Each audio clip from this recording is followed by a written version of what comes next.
The coronavirus pandemic has had a wide-ranging impact on financial markets and the global financial system.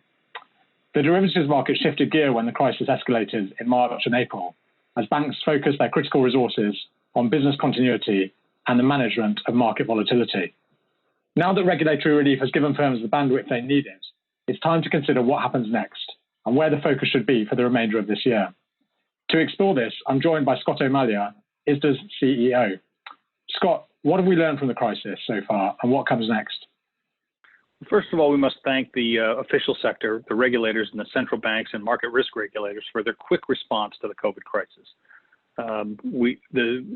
Markets were impaired by the liquidity crisis in late March, and they stepped in to provide important liquidity in short-term lending markets and continue to provide dollar liquidity around the world. That was very important to keeping markets open and operational.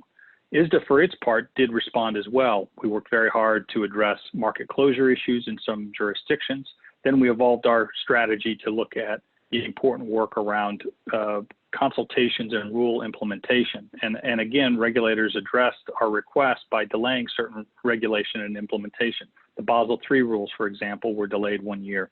The Phase 5 implementation of initial margin was also delayed for an additional year. And that's very important to allow market participants to really stay focused on the COVID crisis and put off some of these other regulatory requirements to a later time when we can better address those.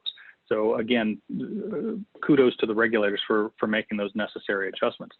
And then finally, we're going to be looking at issues of post-COVID crisis, post-liquidity crisis, as we enter the new normal and addressing things like how did liquidity function in the crisis? We're going to be looking at the pro-cyclicality of the capital rules to make sure that they were functioning as appropriate, to make sure that we continue to put the right resources and have the right balance between bank safety and market liquidity. So those are the key priorities we're going to be looking at, and we're always busy thinking about the transition to risk-free rates. Now, benchmark reform is obviously a critical priority for the derivatives industry, and the UK Financial Conduct Authority has made clear that it will not compel or persuade banks to continue to submit to LIBOR after the end of 2021. How is ISDA preparing for the transition to the risk-free rates? ISDA has been working very hard on developing fallback methodology to support derivative contracts in the event that they hold an IBOR rate in their contracts. We have contracts that extend many years into the future, and we need to make sure that we have a robust fallback that is viable and tied to the risk-free rates. So we've been working on that for the past couple of years, and now we're in a very important time as we begin the implementation phase, making sure that the definitions and protocols are ready to go, and we'll be able to release those in July. Working with our partner at Bloomberg, we're going to be very focused, and they're going to deliver the operational solution so you can integrate your risk-free rate and your fallback methodology into your systems. So we're going to be working on that this summer.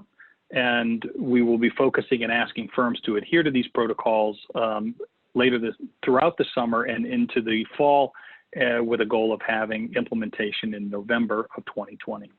This is important work, and we need to make sure that the safety net is in place well before any transition occurs.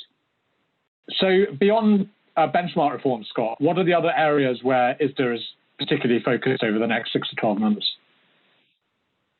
Well, we're still very focused on the COVID response. As I mentioned earlier, we do have that liquidity study that we're working towards, and we're going to be assessing the impacts of liquidity and possible recommendations.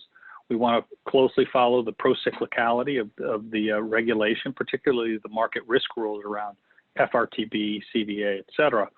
And we're also responding to a very busy comment file. European regulations continue to move forward with MiFID consultations and EMIR 2.2.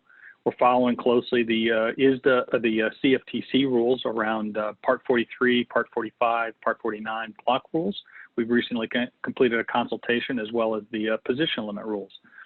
I think there's a very busy agenda all the way through, and then constantly we're trying to work on developing technology solutions and thinking about the digital future, both for documentation and operations, to make all of the processes in financial services much more efficient and effective in using a more digital footing.